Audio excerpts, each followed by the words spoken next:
33वां अध्याय। शंखचूड़ वध के लिए शंकर जी की युद्ध यात्रा। सनत कुमार जी बोले, तब दूतों ने इन वचनों को सुनकर शंकर जी क्रुद्ध हो गए। उन्होंने अपने वीर भद्र आदि गणों को बुलाकर दोनों कुमारों को भद्रकाली सहित शंखचूड़ से युद्ध कर उसका वध करने के लिए शीघ्र हुआ मन की आज्ञा दे दी। स्वयं अपने वीर गणों को सैनिक सहित प्रस्थान किया। सभी वीर शास्त्री से युक्त शंकर जी के साथ चले गए। कार्तिकेय जो गणेश जी सब सेना के अधिपति थे, लाखों और करोड़ों की संख्या में कितने ही दल अपने अपने सेनापतियों के साथ उनकी अपार सेना में कौन कौन वर्णन थे, शंखचूड़ युद्ध करने चले।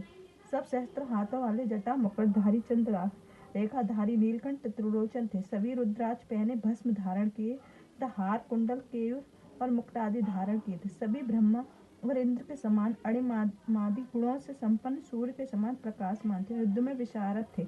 आठों भैरव, आठों वसु, एकादश रुद्र, द्वादश सूर्यवी सभी बड़ी शीघ्रता से वहां शिव जी के साथ आए। अग्नि, चंद्रमा, विश्वकर्मा, अदनीश, कुमार, कुबेर, यम, नितेति, नल, कुबर, वायु, वरुण, बुध और सभी मांगलिक ग्रह तथा महाबली का काम शंकर जी के साथ आए। अपने वीर पार्षदों सहित 100 भुजा धारण किए देवी भद्रकाली स्वयं उपस्थित हुई, जिनके विमान में सभी श्रेष्ठ रत्न जड़े थे और जो लाल वस्त्र पहने हुए लाल लेपन की हुई थी। वह नाचती गाती अपने भक्त का अवयव शस्त्रों को भय देती हुई वहां से आई, जिनकी जिह्वा 1 योजन तक चलायमान हो रही थी और एक शंख चक्र पदा खड़ंग चक्र धनुष तथा बाण धारण किए थे।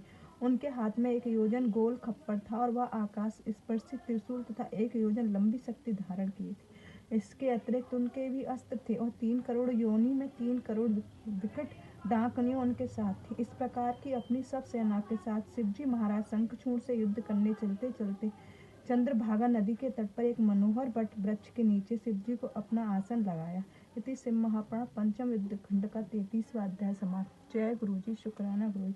अब 34वां अध्याय शंखचूड़ की युद्ध की यात्रा। व्यास जी बोले, हे ब्रह्मा जी के बुद्धिमान पुत्र, हे मुनिराज, आप चिरकाल तक जीवित रहें। यहाँ तो अपने शिव जी का बड़ा ही विचित्र वर्णन किया है। अब कहिए कि शिव जी के दूत चले जाने पर क्या हुआ। सनत कुमार जी बोले, दानव शंखचूड़ ने अपने अंतपुर में जाकर तुलसी से कहा कि आज बड़े प्रातः ही मैं युद्ध के लिए जाऊंगा, मुझे आज्ञा दो।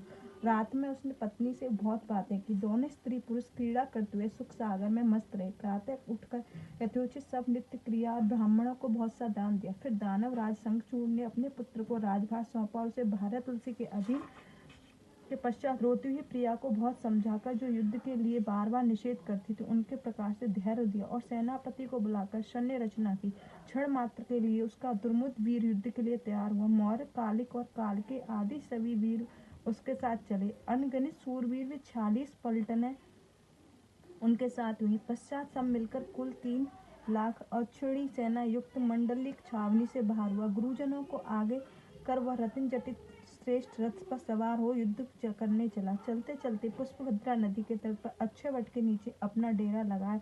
वहां से शिवजी की सेना निरीक्षण किया। इति शिव महापुराण पंचम खंड का 34वां अध्याय समाप्त। जय गुरु जी, शुक्र।